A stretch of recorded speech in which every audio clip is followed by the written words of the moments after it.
you. Good afternoon. I appreciate the opportunity to share with you folks. Let's start with a word of prayer. Father in heaven, thank you for the opportunity we have to share, and we just pray that it will be a blessing to those that are here in attendance, and also that the history of our organization will bring glory and honor to you, ultimately, that it will be a testament to your goodness and your grace. In Jesus' name. Amen. So this afternoon, we're going to talk a little bit. If I don't have my glasses, I can't see you folks. But then if I have my glasses, I can't see the screen. So I will just take them off and then it's better, right? I won't be able to see you folks, but then I'll be less nervous because I won't be able to tell that there's people in the audience. But we'll talk about the history of SAC Health. And then Lee is going to focus on the financial considerations of becoming an FQHC. And then I'll be ending with just a few slides on the successes and challenges that we've experienced kind of with that FQHC model versus a free clinic. How many here are with free clinics currently? Okay. And that makes sense because we're talking about this transition. Then how many are with lookalikes or FQHCs? Okay. So, and then someone who's kind of not sure which one are you with a nonprofit company and then you rent the clinic and provide a free clinic in that space, mostly Medicaid. Okay. So hopefully this will be somewhat useful as we share our experience. Our history, we were started as from a church. Many organizations, or I know a lot of the CCHF clinics started from churches. We were started from a university church in Loma Linda in Southern California, about an hour east of Los Angeles. It was a free medical clinic in the late 1960s. And this was really to serve across the railroad tracks and literally across the railroad track. Loma Linda being a smaller town, which had a hospital, was fairly well-to-do. And across the railroad tracks was the city of San Bernardino, which was not as well-to-do. And the idea was to provide free medical care for the residents who lived in the city of San Bernardino. So medical students started it with attendings that oversaw it. Loma Linda is a Christian academic medical center and has had a medical school now and been in existence for over 100 years. But in the late 1960s and 68, I just saw some information about the clinic just a couple of weeks ago. There were 300 volunteers in 1968 for this clinic, 2 paid individuals, and that could reflect some of your free clinics that you're doing. Of course, 300 volunteers is a lot. I think that's more because of the affiliation with the school that had a lot of students and folks who were interested in volunteering. And probably these 300 volunteers, like many of maybe your experiences, weren't 300 FTE of volunteers. They're probably the equivalent of 10 FTE of volunteers, but in 300 people, which is, of course, logistically is much harder to do than if you just had, 10 volunteers that were more full-time with you. Fast forward from the 1960s, 1968, all the way to 1995, and finally we had a permanent location because I'll tell you from 68 to 95, this was moving from place to place. Like maybe some of you folks, but at least for us, it was transient. We did not have a permanent location. So we were just doing it wherever it was available in the community. And that could be the basement. I mean, we were in the basement of the Salvation Army headquarters in the city. And so we used that for a couple of years, and then they closed down the Salvation Army. We had to move to a new location, a community center. So we never had a permanent location. It was whatever was available that the community would let us use until 95. And then there was a permanent location. And that's when finally Loma Linda said, okay, let's create a specific nonprofit that's called SAC, and SAC stands for Social Action Corps. That was kind of the term used in the 60s and 70s. That's where it comes from. But it's interesting that Loma Linda, as a Christian academic medical center, decided to start their community clinic as non-Christian, non-faith-based. And the idea that maybe, some of you have experienced was the concern that faith-based would limit the ability to receive funding from the government or from private. So that was the genesis now of our clinic from 95 up until we applied to become a federal clinic or a lookalike in 2011, which is just a few years ago for us. So interestingly, in this time, we become a federal clinic in 2011, and we still don't have a designation as Christian, but we're culturally Christian because we were birthed out of an academic medical center that is still Christian today. And so you have similar kind of ethos and employees, but we went to the CEO at the time and said, we should, maybe we should be a little more overtly Christian or have at least offerings of some Christian options for our patients. So we created something called a spiritual ambassador program, but this was a fully volunteer. And so we had about 3 or 4 volunteers that signed up for it. But after a while, they signed out for it because it wasn't working. We weren't referring enough patients to them. We didn't have a chapel, so they didn't really have a permanent location. We tried to integrate them with the providers. That didn't really work. So we created a space for them, but it was off the main clinic space, clinic floor. And so it just did not work. And so after multiple months of volunteering and only seeing maybe 1 patient that we referred to them in a week or 2 a week, it was too few. And then our volunteers left. It was also having leadership buy-in. There was a lack of identity clarity. We asked our CEO, at least someone here asked our CEO at the time, are we Christian or not Christian? And the answer the CEO gave is, well, it depends who you ask. And that's, a very open question or a very non-definitive answer from the leader of the organization. And then, since we still had this affiliation with an academic medical center, which had a chaplaincy program, they even trained chaplains at Loma Linda, we went to them and said, well, do you want to send us some free chaplains? Because, we always love free. That's the best word. Even once you're an FQ, you still love free, right? Free is still a good word.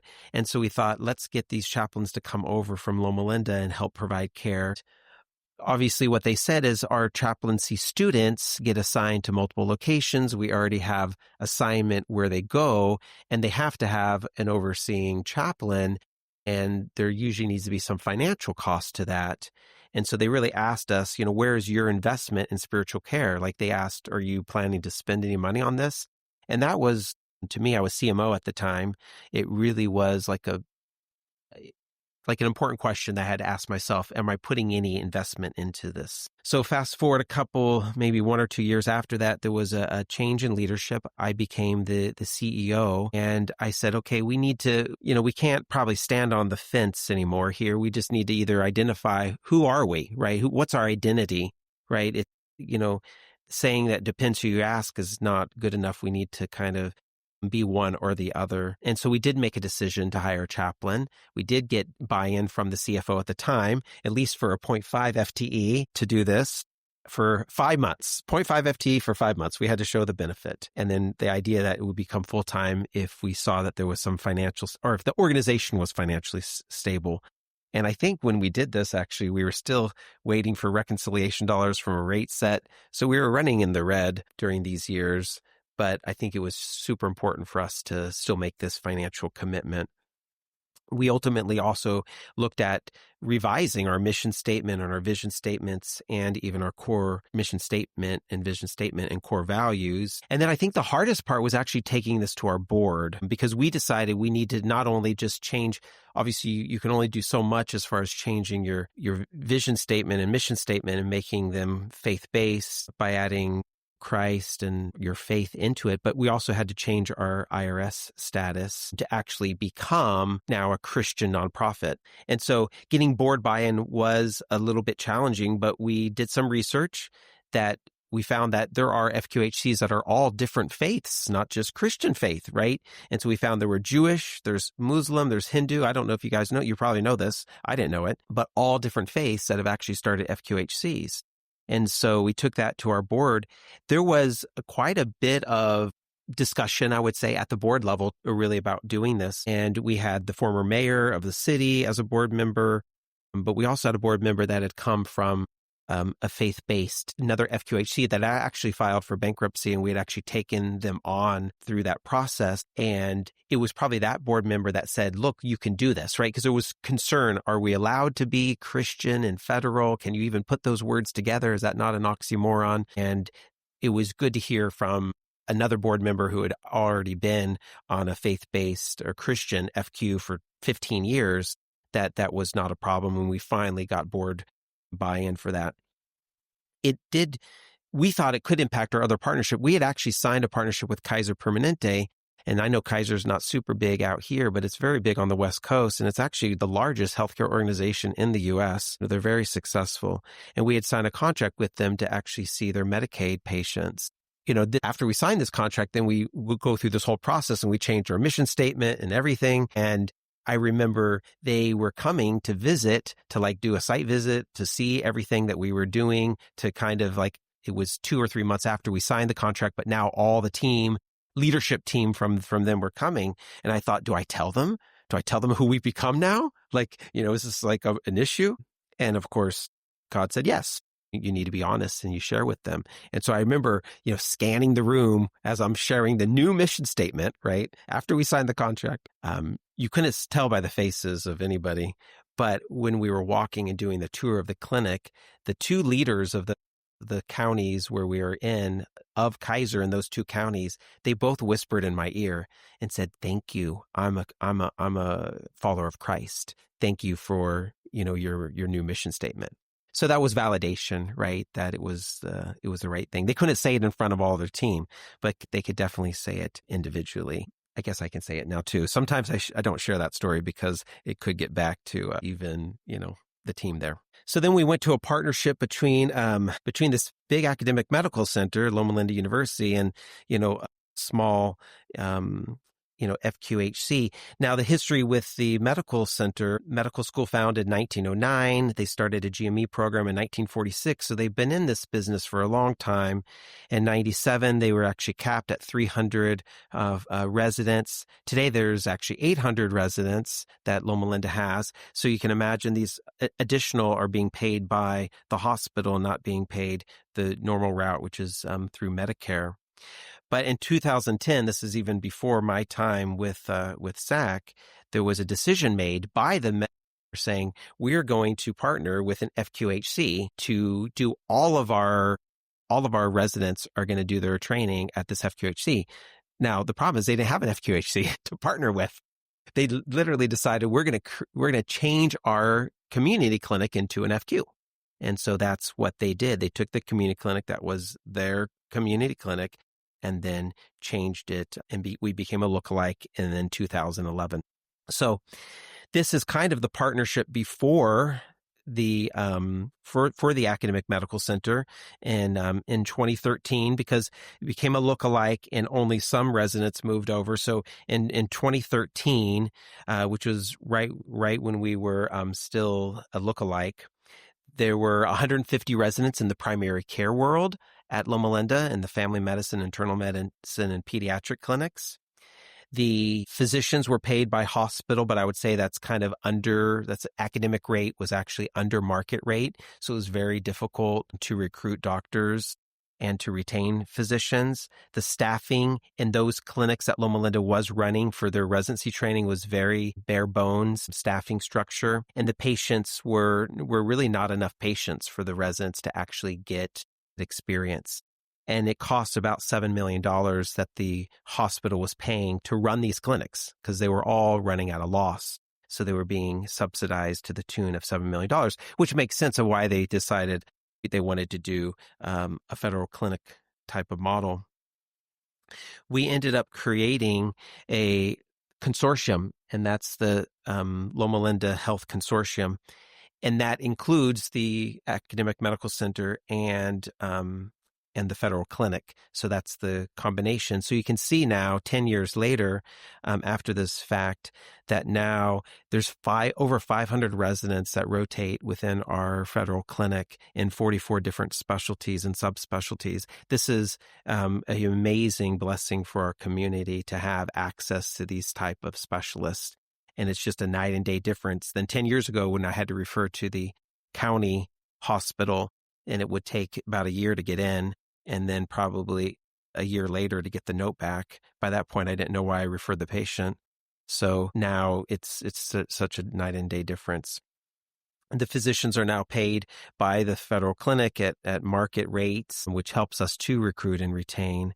And the staffing is patient-centered medical homes, level 3 type of staffing. So it really has made a huge difference. Now we actually have a waiting. We can't get our patients, like we probably have more patients than we need. And I'm looking at Dr. Krautz, who's our quality, our chief medical officer of quality. He always says that, we have a waiting list for patients to try to get in and get care. I mean, they're waiting like a month or two for new patients. So we have 65,000 patients now that we're serving, and it's a lot, even though we have grown to try to keep up with that. The cost now, by the way, to the hospital is zero, which they, of course, and it's been definitely a blessing from a financial side for the hospital. So it really was a strategic decision for them, 14 years ago to say they wanted to move in that model. But I think it's also been a win-win even for the community in order to get access to this type of care and level that they've been able to receive. So now Lee's going to talk about the financial considerations that went into all this. If anyone was in this session this morning talking about the size of God, I was at the Grand Canyon last week, and these little people standing in the vast Grand Canyon reminded me just how big our God is. Shared a picture of my beautiful wife and our family, my dog, and we love to be outdoors. My personal professional mission is to help health centers succeed. And when I heard about CCHF a couple of years ago, God just ignited this flame in me, and have really enjoyed visiting with a few of you on some of the challenges that you're facing.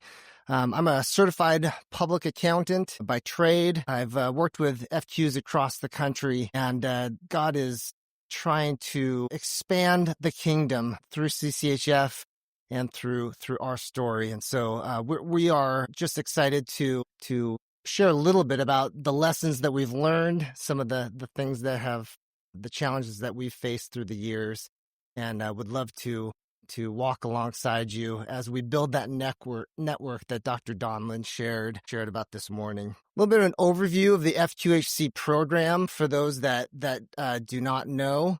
There are approximately 1,500 FQHCs, federally qualified health centers across the country, in 16,000 delivery sites.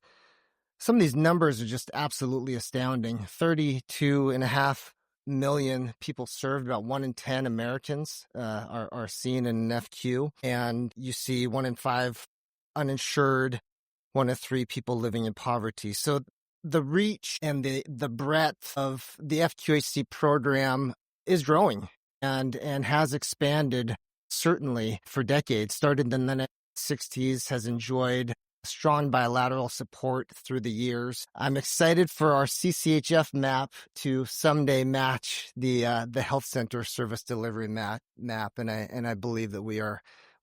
Just as an overview of the FQHC program, there are 2 methods of attaining FQHC status. When we visited with Steve about this overview, he said, make sure you tell them this is not for everyone. And so we are certainly emphasizing that some of the challenges of the FQHC program, some of the requirements, it is not going to be for everyone. But today we just want to give a little bit of an overview of some of the challenges, some of those benefits, and just share our story. My pastor likes to say, we as Christians are blind beggars pointing others toward food. And realistically, that's what SAC Health feels like, is that we have found an avenue that has helped us grow and expand services to our community. So there is one avenue of filing to become an FQHC lookalike. And so that's the column on the right. And so when you compare the 2 columns, there are a few notable differences. The FQHC lookalike application is really a compliance application. It is not competitive. Realistically, are looking to see, can you or will you or are you in compliance with HRSA's expectations? SAC applied, became designated in 2011. I love that Dr. Lohr likes to share. So we are teenagers at this point. We're a 14-year-old FQHC that have gone through a lot of growing pains. And so for us, this mechanism has helped us to expand our service to the region. But again, Steve, it's not going to be for everyone just because of the challenge. Is a fully funded community health center. You'll hear those two phrases interchanged: community health center, federally qualified health center. Those two monikers are interchangeable. The FQHC grant application, approximately $650,000 in grant funding per year. It is very, very competitive. The last data that I saw, less than 40% are funded. SAC became an FQHC in 2013. So we started with that lookalike designation status without a federal grant. And then in 2013, we were awarded that federal funding. And as you can see, the cadence of those grants through my career, 2007, 2010, 13, 14, 17, 19, 20, and 24. So about every 2 to 3 years, somewhere in that neighborhood, there is an opportunity for that application to come out. And along with that, certainly is the benefit of that grant funding. Now, thus far, since the 60s, that funding has been into perpetuity. So that is an annual grant, $650,000 per year that helps to subsidize many of the costs and the challenges that you are facing currently as free clinics, or in some essence, some of you lookalikes as well. Now, the nerd, the money guy, looks at this line of this enhanced reimbursement, Medicaid and Medicare. As an FQHC, by federal statute and regulation, for any service rendered to a Medicaid patient, you receive cost-based reimbursement. So each state is very different, but there is generally some calculation that says your total costs divided by your total visits, and you're going to be made whole. You're going to be reimbursed at that rate. That typically is well over $100, whereas on a fee-for-service basis, for those that are billing Medicaid and a non-FQHC, Medicaid and Medicare reimbursement is typically much less than $100 per encounter. And so for us, that has been a significant benefit. Over 90% of our patients are Medicaid. In California, that's called a Medi-Cal program. And so to be reimbursed instead of significantly less than $100, but instead to be reimbursed at our cost for those visits has really helped fuel our growth. Horrible, horrible slide. Too many words. But this is to say this application is difficult, and that's why this is not for everyone. Very challenging, 50 to 150 pages of documentation showing to HRSA that we are in compliance with all of these requirements. And so it's one thing to consider. There is a cost to some of these benefits. So how many of you hate numbers? How many of you just are just okay? So we're going to kind of move through this. There are a lot of numbers, but I thought this was good just to kind of illustrate a few examples of some of the benefits of the FQHC program. These are 6 of my clients that I worked with, looking at 2017 to 2022. What that growth was like for them on over that time period. So Clinic A in 2017 had $35 million in revenue. In 2022, about $102 million. And so they experienced a X increase then in revenue on the revenue side. Clinics B, C, D, E, and F, you can see their growth, all of them kind of growing even throughout the pandemic and COVID. But in aggregate, if you were to kind of total up all of this growth, adding them all together, all of these clinics at least doubled their revenue from a 2017 to 2022 timeframe. On the expense side, looking at that same growth, 2017 to 2022, they also grew at an 82% rate. And so from a net income standpoint, you can see there was a significant growth when you add up all of this income together. These 6 clinics had about a $44 million increase over that 5-year time period. So a lot of numbers. I want to give you an opportunity to stand up. Let's do the Midvale School for the Gifted stretch. We can do the my brain is full stretch, 4 o'clock. You made it to the 4 o'clock session. Sorry for all the numbers. Feel free to keep standing if you need to. I understand. So how did they do this? We're going to talk a little bit about some sustainable business strategies. John Wesley said, make all you can, save all you can, give all you can. I think that the first thing that comes to mind when you say nonprofit is that we are not supposed to be profitable. And what I would say that I encouraged my clients and we at SAC, certainly you've heard no margin, no mission. There's an earlier session today that had a great title, Profits and Profits. And I thought, we missed a chance to kind of play around with our titles. If I were to retitle this, I would say, we are looking for net kingdom, right? I mean, realistically, that margin that we are seeking to generate is to continue to build out that network and to reach more patients. And so when you think about that, I like to offend all of my clinicians and say, realistically, we are just making widgets. When you think about an encounter or an office visit, at the end of the day, I have fun with numbers, and I try and boil this down to something very basic. Let's think about if you look at California. This is national data from 2023.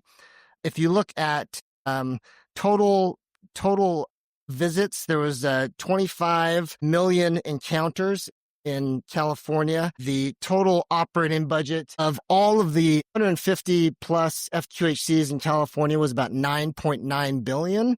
So if you divide that, 9.9 billion divided by those 25 million encounters, the cost per encounter, the cost to make that widget across the board was about $388.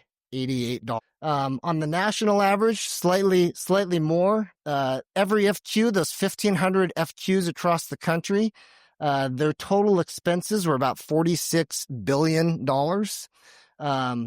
There's 119 million visits nationally to those 32 million patients that we saw earlier. So the total cost to make that widget was $387. So on the revenue side then, if you take that same math in the state of California, the total net income was $393, pretty similar on the national average. So we actually did have some net income across the board when you look California versus national. So I would encourage you and your teams. I was sharing with James at dinner last night that some of these conversations with providers about productivity can often be very challenging. I know that clinicians feel overstretched, and the conversation that I like to encourage medical directors to have is to do some of this math and say, realistically, if we are losing money on a per encounter basis, there's only 2 things that I can do to right the ship. I can either be more productive, right, to make my cost of making that widget smaller, or I can cut expenses. And I don't think anyone is interested in taking a pay cut. And so sometimes kind of boiling this down to something very basic, you can realistically compare this across the board. So I think one thing I would encourage you is to think about some analysis over what does it cost you to produce an encounter and comparing that to the revenue side. So the other thing that is interesting to me, the FQHC program, certainly, even if you're a fully funded grantee, does not solve all of your financial problems. If you look at this national data again, in the state of California, 27% of California FQHC's revenue was from non-patient income. So that's from grants, that's from donations, that's from other sources of income. So even though we are being reimbursed at our actual cost, there's still need to subsidize that cost. And then nationally, about 31%. So that diversification of revenue, we talk about that all the time at our clinic. As we moved from that free clinic model, really requiring 100% support from an outside organization, into an FQHC world, as we've grown and expanded, we still are always looking for ways to fill that gap. So before you apply, consider the costs. If I haven't dissuaded you already by the graph, by the challenges of this, there certainly are costs to be outweighed. In our expansion subcommittee, we're driven by this verse, Mark 14:28. Suppose one of you wants to build a tower. Won't you first sit down and estimate the cost to see if you have enough money to complete it? And so as you considerate and deliberate the FQHC model, there certainly are startup costs, application costs, probably some additional staffing required. We have built out some robust quality staff to help with some of our reporting for HRSA, for our FQHC designation, as well as capital costs. And then as Dr. Lohr alluded to, there certainly were some many red years for SAC Health, where during that initial startup, during that time frame, as you are getting up and running, it is quite common to experience operating losses. But as you move forward, kind of through that growth and through getting right sized and diversifying revenue, you saw on the other slide that there certainly was a benefit on the other side of some of those losses. So how will we build a strong foundation as we make this transition? For SAC, one thing that we have instituted is a prayer before virtually every leadership meeting and a lot of our subcommittee meetings. Dr. Lohr, if we have time, can share about our some of the amazing miracles that we've seen at SAC, including preparation for telehealth after the COVID during the pandemic, recruiting mission-aligned leaders. That has really been important for us as we have built out and made this transition of people who believe in the mission and are able to help build that foundation of fulfilling our mission. I want to close out with a quote from N.T. Wright. Doctor shared with me, a British scholar who is really resonating with me, this beautiful picture of the church. And as I have sat through and I've thought about CCHF and the net kingdom that we are building, and this network that we are building, I thought this was a beautiful picture that our expansion subcommittee is starting to think about. The church has always been called from the beginning to be the small working model of a new creation. And you can see that in Acts 2 and in Acts 4, and then going on. The church is to have this vision of what God's new world looks like. We are to model that in the present as best as we can. And that will be out of sorts with the world around us. But people will look and say, oh, I didn't know you could live that way. Oh my goodness, that's different. How does that work? And well, we're following this person called Jesus, and this is how he taught us to live. So I think for SAC, as we have made this transition, even though all of this heavy lifting, the operating losses, the challenges that we have undergone, we are entering the next phase as a teenager, as an FQHC teenager, and we're starting to be able to dream a little bit of how do we play out this working model of a new creation for our patients. So as we talk about partnerships, and Dr. Lohr shared that our affiliation with the Loma Linda University, I see many free clinics. I see many FQHC lookalikes who are trying to do this on their own. For us, our partnership with a big brother has really been the piece that has helped us grow and expand. We also really focused on cultivating a relationship with our Medicaid managed care organization. For us, not every state has managed care, but I thought that this flywheel was interesting. This is a good way for me to visualize the way that we can build synergy through partnership with managed care organizations and our big brother. As you see more patients, as you are able to recruit physicians, that helps us lower that cost to make a widget.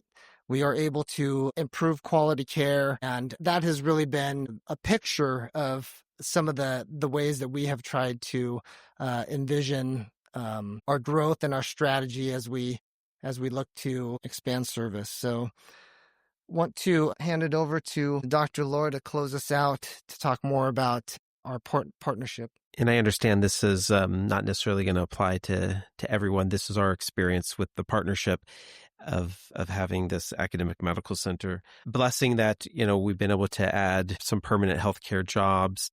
The pipeline has been really probably the most of a blessing. We are blessed because we have a pipeline all the way from medical assistant to kind of resident. And then that's a huge spectrum and everything really in between, from PA, nurse practitioner, social work, psychology, marriage and family therapy, like all of these are, sometimes the unicorns that are hard to find, but has been such a blessing for us to have the pipelines for literally every single layer of healthcare worker, and being able to then kind of expand into the footprint that we have. And we're now moving into a big building, right? And it's a lot of money, $120 million facility.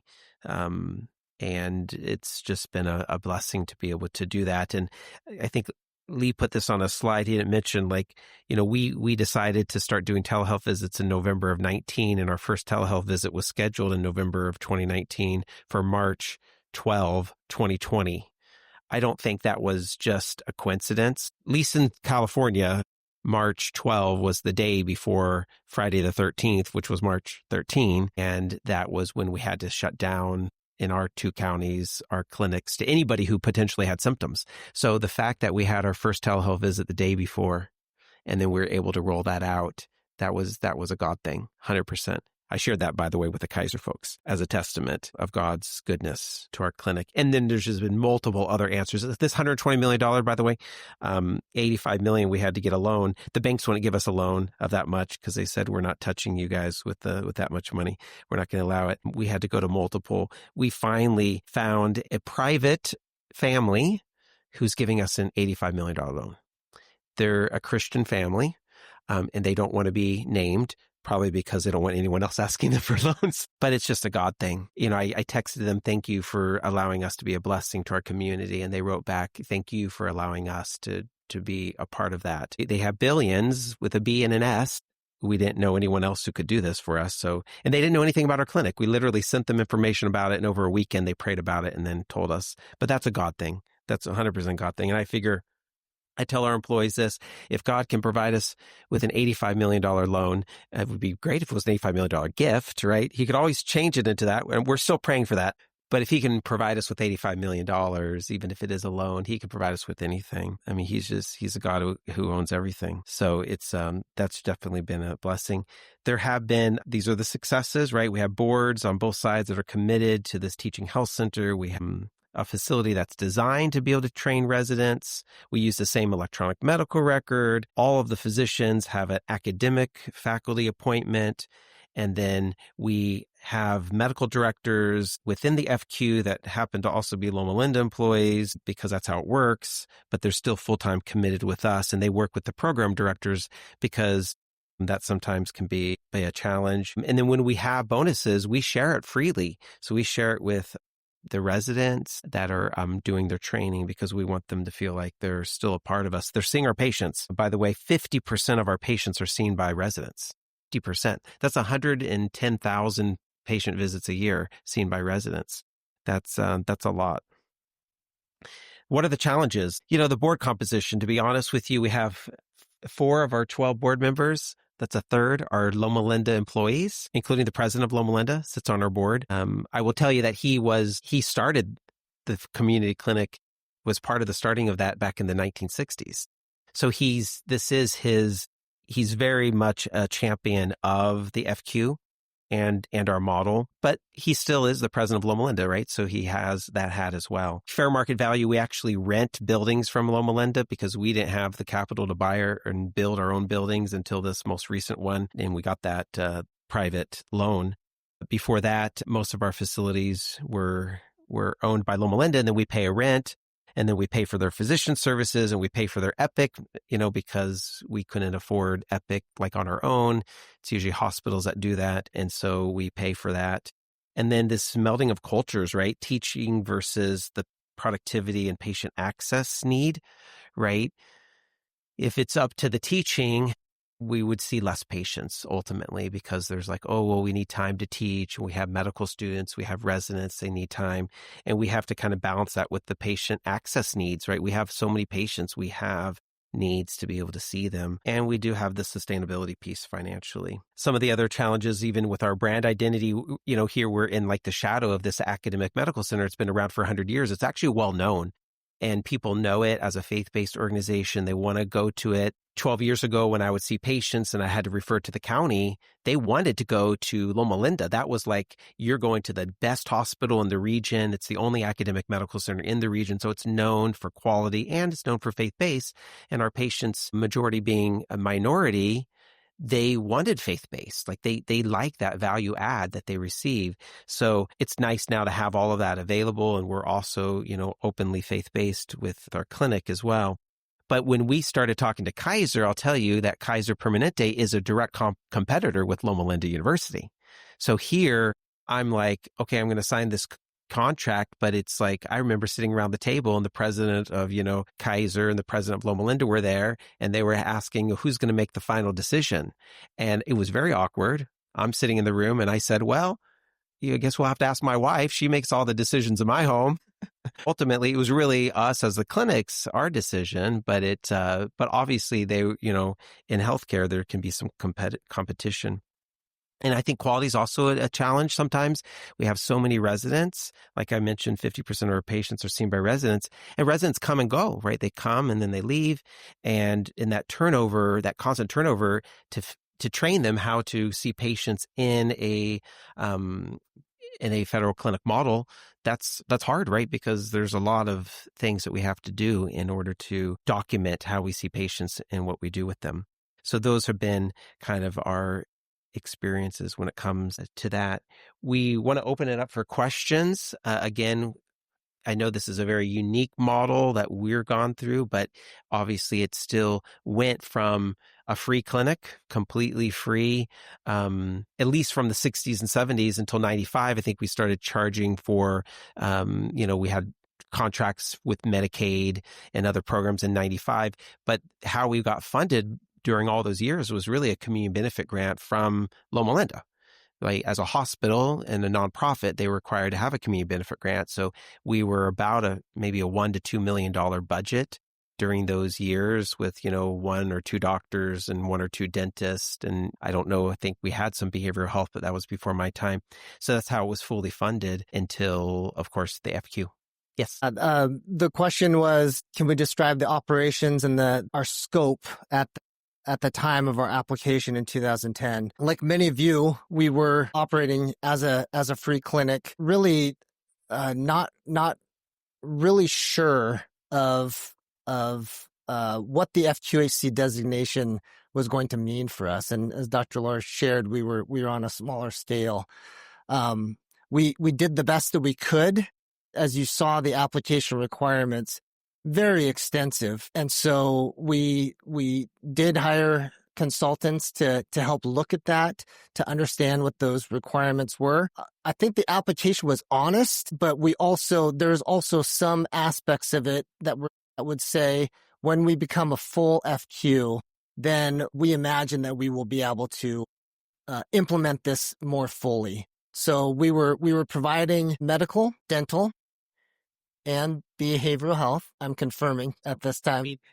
So we were providing the same services that we were in terms of meeting every letter of the law of the FQHC application.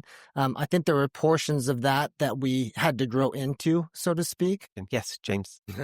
Anyone that couldn't hear, there was an opportunity to meet HRSA's expectations in James's situation where they could put together a corrective action plan. So for any areas that they were not in full compliance, they were able to remedy that within a certain time period. Yes. So what I did for that slide is I took national averages. So the national average per encounter was about $380 per encounter. That is the approximate state average for Medicaid and Medicaid reimbursement. Medicare PPS is around $200, somewhere in that neighborhood. So that slide that presented those numbers, the first line was patient revenue. Yes, thank you.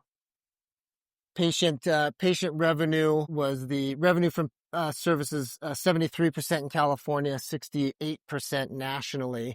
And so this slide is to say that there is some still a requirement for outside funding, grants and other funds.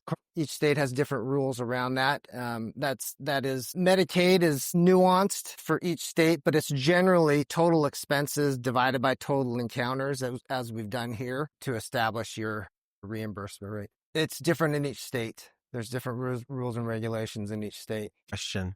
So the question is is this going to last forever? They're spending so much money, right? When are they going to look at this and say, I'll tell you that the studies show that FQHCs save the system money. If you're providing care for the underserved and you're able to get them into your clinic versus them ending up in the emergency room and being admitted for a week, with $100,000 or $200,000 for that admission, you save money even with this high reimbursement rate. Studies over and over again show that.